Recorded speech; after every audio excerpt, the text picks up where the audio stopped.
In the shadow of the Eiffel Tower, while tourists pose for pictures, dried fish, fried bananas, and peanut butter tripe are served up with enthusiasm every weekend at the gardens of Trocadero.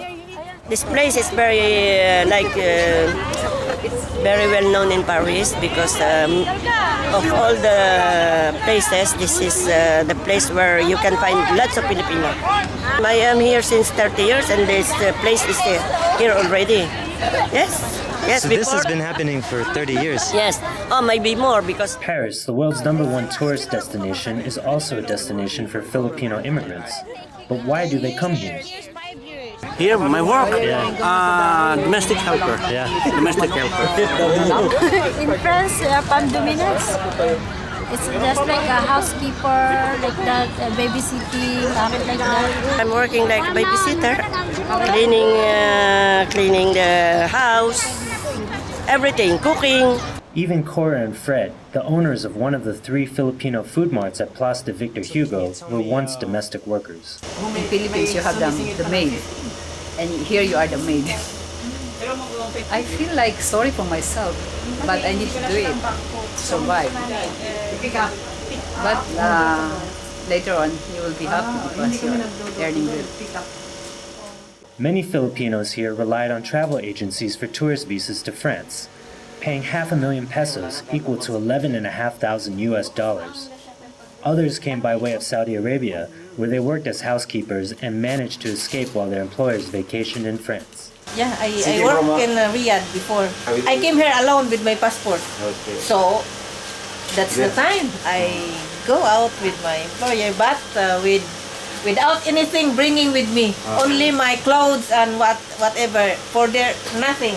There are over 47,000 Filipinos in France, and 40,000 of them are undocumented.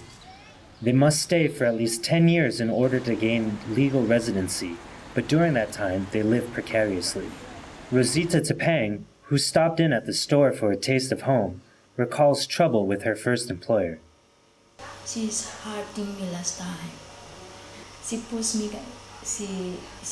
kamsa, and this one is very black.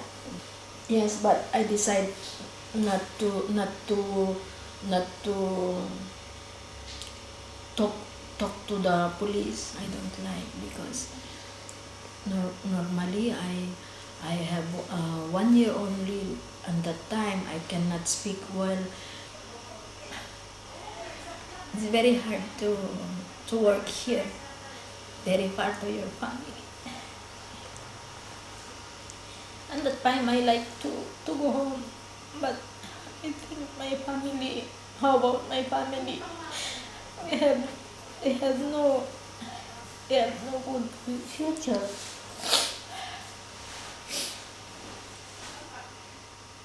But I forgive. Rosita's story is not uncommon. Mirna Espinoza also expressed frustration. They treat us not very well, very nice. They are treating us like a slave. I'm working from 7 o'clock in the morning until 2 o'clock in the morning again, without stop.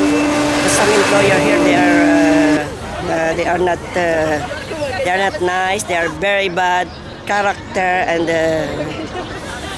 not good salary, of course. Filipino domestic workers face a difficult question by coming here. Do they stay and endure sometimes harsh and abusive living and working conditions, or do they go back home to the Philippines where their families are, but risk never being able to return to Paris? Those that stay find support in the community. Friends help each other to find better work, while many find strength in their faith. At St. Bernadette Chapel, hundreds gather for weekly Filipino Mass. They share a cultural and spiritual bond. Afterwards, they share food. Despite hardships, many Filipinos have found happiness in Paris.